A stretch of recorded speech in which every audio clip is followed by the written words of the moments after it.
Hello सांग मैंने आज ए वीडियो रे आपण माने जानबे कि केमती आपण अप्लाई करि परिबे राशन कार्ड। देखंतु आपण को प्रथमे गूगल रे सर्च करिया पड़िबो फूड ओडिशा। सर्च कर सारा पर देखंतु प्रथमे जो लिंक आसुची सेठी आपण क्लिक करिवे। देखंतु सेठी क्लिक कर सारा पर आपण किछि एई टाइप रो इंटरफेस देखेबो।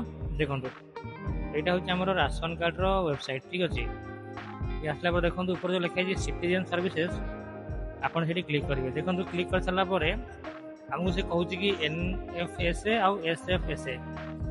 तो मु आपन कहिबी आपन को ए दुईटी मध्यरु केउथिरे अप्लाई करे पड़िबो आपन राशन कार्ड। सुनंतु प्रथम तो फास्ट गोटे लिखा है हमर एनएफएसए सेटा होची हमर नेशनल फूड सर्विस। आउट हला हमर एसएफएसए जोटा कि हमर स्टेट फूड सर्विस। बुझिले एनएफएसए रे राशन कार्ड करके अप्लाई होतला। तो वर्तमान एबे एसएफएसए रे आपण राशन कार्ड अप्लाई करंतु आपनकर अप्रूवल हे जिवो। आ एनएफएसए रे एबे राशन कार्ड अप्लाई बंद अछि, तो तेन करे आपण एसएफएसए रे अप्लाई करंतु। तो देखंतु आपण एसएफएसए ऊपर लिखाइतो अप्लाई न्यू राशन कार्ड ऊपर क्लिक कर सारा पर देखंतु आपनको से प्रथम पचारिबो कि आपनकर डिस्ट्रिक्ट कोन एटा देले। देन आपनकर ब्लॉक टी पचारिबो, ब्लॉक टी देले। देन पंचायत पचारिबो नले वार्ड पचारिबो। जदि आपन म्युनिसिपालिटी एरिया तो ब्लॉक वार्ड पचारिबो नचेत पंचायत पचारिबो। दे साला पर देखंतु नेक्स्ट आपन पचारुची आपन विलेज टी एठारे आपन ऑप्शन टी बाछि देबे। देन आपनकर एड्रेस टी पूरा लिखि देबे, प्लॉट नंबर जहा भी रहिला। देन पिन कोड टी देबे। एतिकी दे साला पर देखंतु टिके तळुक आसीबे। एति आपनकर फास्ट नाम टी लिखिबे। देखंतु जदि आपण एटी ओडिया रे लिखि पारु नांती तो आपण सिंपली गूगल रे सर्च करिवे गूगल इनपुट। जो प्रथम लिंक आसो एटी क्लिक करसला पर देखंतु एटा आपण जहां भी इंग्लिश लिखिवे सेटा ऑटोमेटिक ओडिया रे पळे आसीबो। तो आपण एटू सेटा को कॉपी करी नै राशन कार्ड जो अप्लाई करते सेटी पेस्ट करिवे। तो एई परि प्रकार आपण जो भी ओडिया ना पचारला आपण एटू कॉपी करी देरी नै अप्लाई कर परिबो। तो देखंतु मु ना नामटी एठारो इंग्लिश रे टाइप करली। देन से ओडिया रे आसला ताको मु कॉपी करी नै एटी पेस्ट करी। देखंतु कॉपी पेस्ट करली। देन ताको फीमेल सिलेक्ट करली।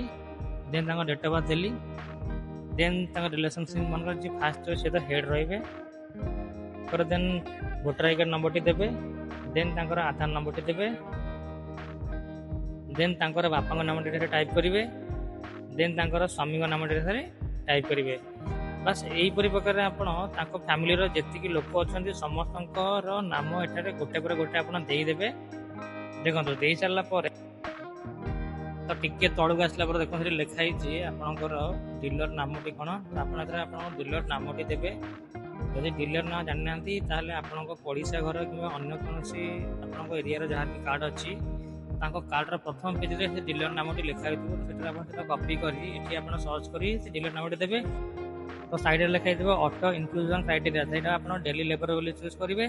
देन मोबाइल नंबर टी देबे। देन बैंक नामटी आपनकर देबे। देन आईएफएससी कोड टी देबे। देन अकाउंट नंबर टी देबे। देन अकाउंट होल्डर नेम टी देबे, जहां नारे अकाउंट अछि ताका नाम टी देबे। एति करी आपण सेव ऊपर क्लिक करला पर देखंतु कि एई टाइप रे आसीबो। देन आपण प्रिंट एक्नॉलेजमेंट ऊपर क्लिक करले आपनकर एप्लीकेशन टी सक्सेसफुली अप्लाई हे जिवो। देखंतु एति थिला वीडियो रे आपण माने एई बडे भाबरे राशन कार्ड अप्लाई करि परिबे। भाई माने जदि वीडियो टी भल लागिथिबो लाइक करंतु, सब्सक्राइब करंतु, फॉलो करंतु भाई। जय जगन्नाथ भाई।